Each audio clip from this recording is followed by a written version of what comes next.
Show me. Welcome to the theatre at Park Road Post.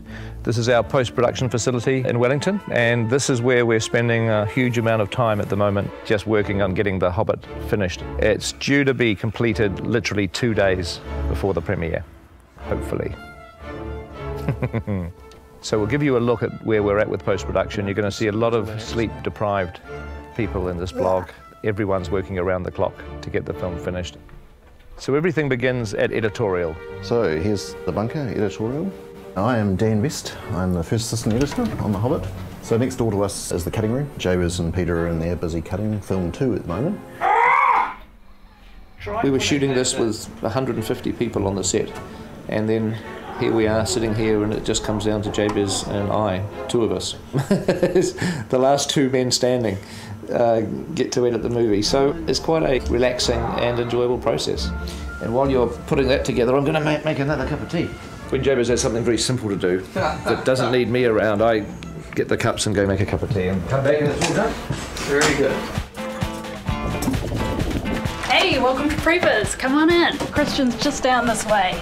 We're sort of the front-end creative team that Pete uses to design a lot of his shots. We are animating the camera and the characters around to form what's kind of like 3D storyboards, almost at a video game level. Typically you do your previs before your shoot.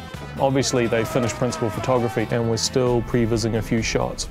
We've just got a shot turned over from Peter. This is what we get from editorial sometimes. Basically we get a blank card that says something like CG wide shot, goblins slowly move torture machines towards the Great Goblins platform. And we've got to turn this stuff around pretty quickly. There's Christian over here at our previs. We just got a shot turned over that we need some torture machines. Cheers, thanks. Yeah, usually they're pretty quick. Here we go. We have from Weta Workshop some torture machine designs. We need to get these modeled pretty quick, guys. It'll only be a minute or 2. Yeah, a minute. Jerry, what are you doing? I'm making a 3D extravaganza. Yeah. It wouldn't be a good shot if it didn't have sound effects, though. The model's coming through yet? Yep, here it is. Jerry, can we get textures on that? Oh yeah, sure, no problem. Already on it. Already on it? Awesome. Almost done. So the thing is, you know, I've got to turn the stuff around pretty quickly because, you know, the film delivers in like 8 weeks. What do you do there? I just stare at code all day. So Iggy, you got your torture machines, how's the shot going? Yeah, sorry it took so long, but I think this is gonna work. Yeah? Okay, cool. No, it's pretty good. We should send it to Pete and see what he says. Cool. It'll be a really cool moment. Okay. That's good, Dave, yeah. We just got PJ notes. We're off to talk to a few of the supervisors about what we have to do now on a few extra shots. This is the original building that we had on Lord of the Rings. For Hobbit, now we've expanded to 8 different buildings. It used to be an insane asylum, right? Yes, this used to be an insane asylum, and still, days like this, it feels like it even so. We're at the 6.5 week mark. Not much time left to finish this one. We're at Wexford Road now. This is the original production office for Lord of the Rings, but now it's the home of all the animators for Hobbit. So the troll sequence, definitely one of the biggest animation challenges. They're speaking, which is something new for trolls. Are there any more of you little fellas hiding where you shouldn't? No. In Rings, they're always only ever kind of grunting. Peter shot it live action on the mocap stage. Are any more of you little fellas hiding where you shouldn't? Pete liked the action, but wanted to go a little bit bigger on what the stunt guys were doing. So maybe we do a custom mocap shoot for just those bits.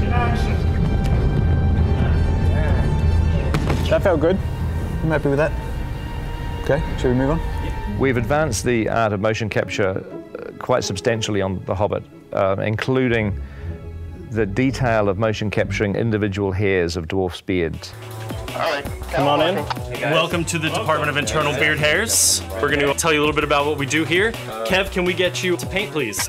Having beards on set is rather dangerous. Incredibly dangerous. We've lost a lot of good beards. That's right. So we've created a virtual beard in the computer, and what that allows us to do... Whoa, layman's terms, please. Sorry. We have a beard in the computer. Motivation here. It's dark, it's stormy. Okay. You're in the mountains. Action, wind, rain, lightning bolts, and cut. So this looks great. Can we go ahead and propagate this? Right, so what I can do is just by pushing this one button here, And voila, you can see that the beard has now been propagated throughout the film. It's the power of beard capture technology. Great job, everybody. I don't think there's anybody working harder at the moment probably than the Weta Digital artists who have got several hundred CGI shots to do in the last few weeks of post-production. We have a lot of shots to deliver each week. In fact, the most shots Weta has really ever delivered. Good luck. Let's break the record. Have a great week. Well, it's Saturday at Wexford Road. The first thing we have to do each morning is release the animators. So, should we do that? Are we ready? Are they there? Wake up! Wakey, wakey! Come on, sleep is for the week! Sleep is for the week! Don't even bother getting dressed. If people don't have to leave, we're happy for them to stay. We have people that give massages here. We actually do laundry for people. They get 3 meals. Scrambled eggs. Yum. Conceptual artists eat when they can. A concept artist's work is never done. Especially on a big effects movie like this. We're still conceptualizing after having been here for 3 years. As long as there's still a shot that has an empty spot, whether it's green or whether it needs something in front, or you just keep at it. And we're painfully conscious that behind us are considerable teams of people waiting for artwork to do the 3D and the texturing and the lighting and the animation. The big house where we're going now is where we've put in the Goblin team. That's the Goblin Mobile right there, Chris White's vehicle. It's exactly the same car my grandmother has. It was apparently a reform school. Supposedly people tell me that they see ghosts in here and that there's claw marks down in the basement. So come in if you dare.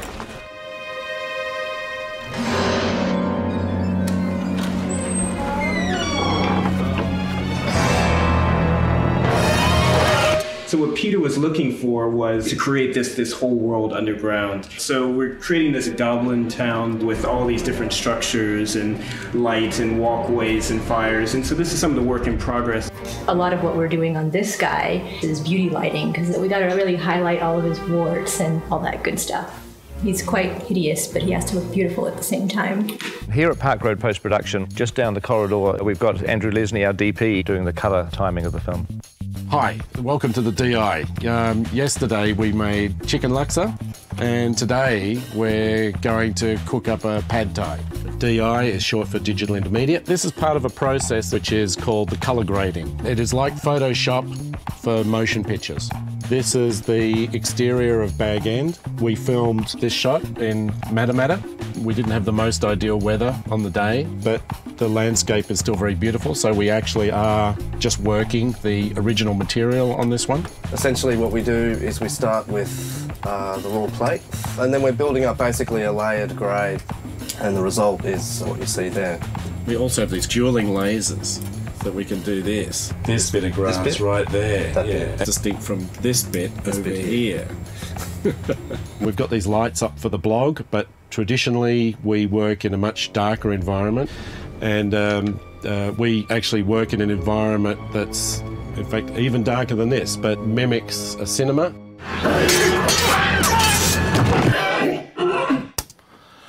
Hi, you're at Park Road Post, and this is where we're doing the sound for The Hobbit.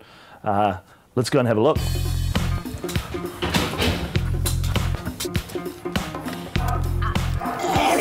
We start the day with a dance. That's the first thing we do in sound. And we hand it on. Chris, take the floor. We do fader dance. Fader dance, yeah.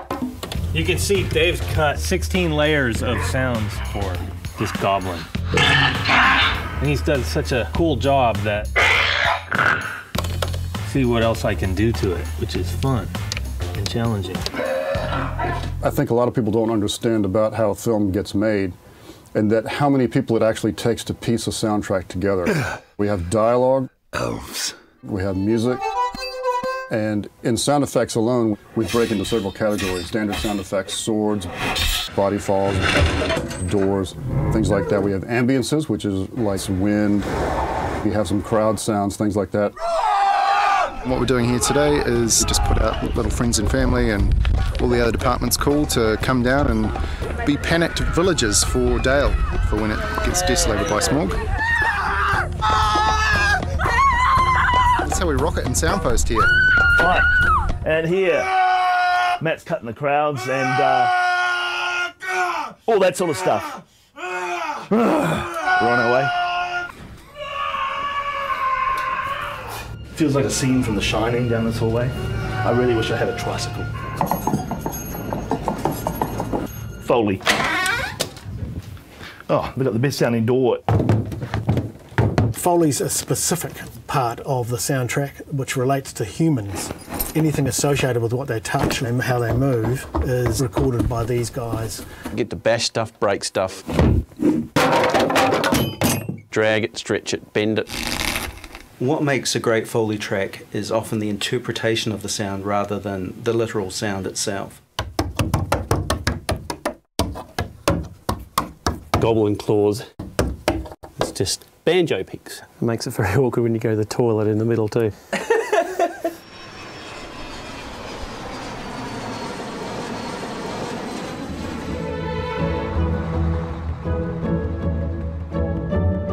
Welcome to Abbey Road, Studio One. This is the place where we make all these fabulous soundtracks, including The Hobbit, and that's what we're doing today. We're back in the studio for a record day. Full orchestra today.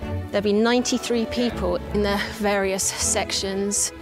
This is Howard's conductor's podium, so this is where he stands and directs the orchestra from. Abbey Road is legendary with its microphone collection. So here's one that John Lennon sang into when he was a recording artist at the studio. I've never had a shot with one here. So look, can you get that? The musicians will see the music for the first time. They don't rehearse it or anything like that. They just turn up, the sheet music is in front of them, and they play. This is rather important to make sure these get onto the podium. Here's the control room. It's a real adrenaline rush to be looking out at the orchestra, that we're kind of in control of this fabulous sound.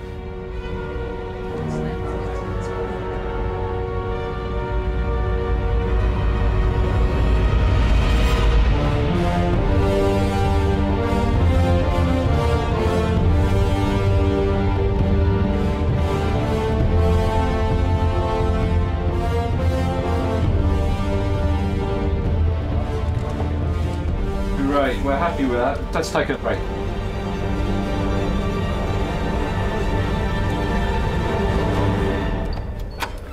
Theatre 2, this is the final mix room. This is where it all comes together. Well, look who it is. We all arrive with tons and tons of sounds. Then in the final mix, we have to figure out what sound makes sense and what sound doesn't. You could put a hoarse vocal on the shot to let us know we're there.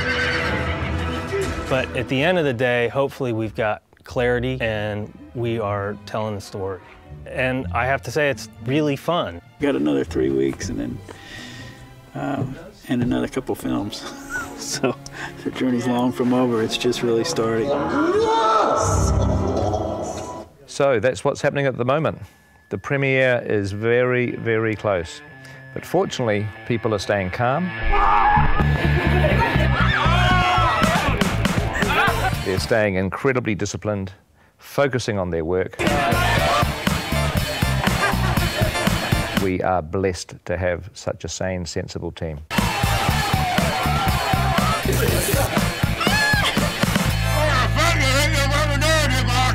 So there we have it. Gives you a taste of where we are at the moment, but we will catch up with you very, very soon and invite you to come along and have a look at our experience at the premieres.